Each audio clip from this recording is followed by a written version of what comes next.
ô hô nga chừng mùi hai bà lời chăm chừng tôi xa video bên bà số đây mê mê oxy đừng ọc nè bà bây giờ mà cái đây ta chưa bà đây bà lời đọc nè 4-5 to ấy lời dương bà có bà mình trên đây bà lên size đau mà lời dương miền ta vô trả tơ mà tiền chứ bà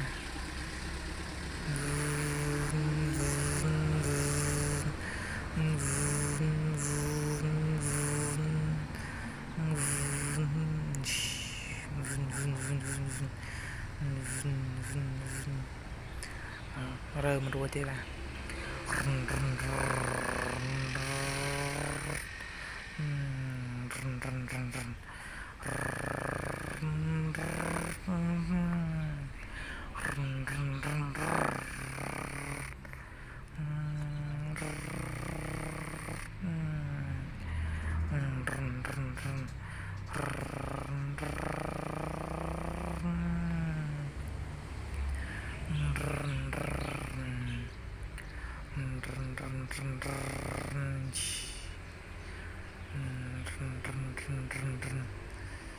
dương vô làm đặt cái excavator tôi dương vô tao cài và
ô hô màu ấy bà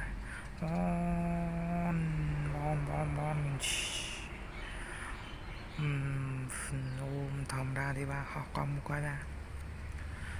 bon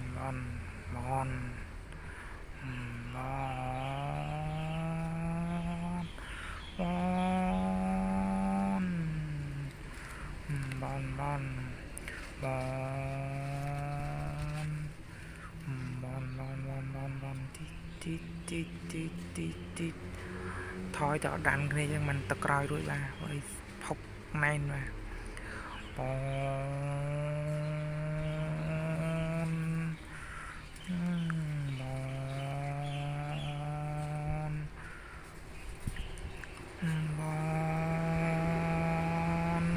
ô hô ca chương hơi bà rồi dầm dừng vô excavator mà cài lao mà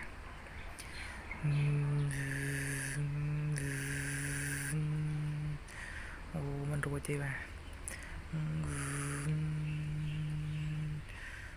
ô ở nơi à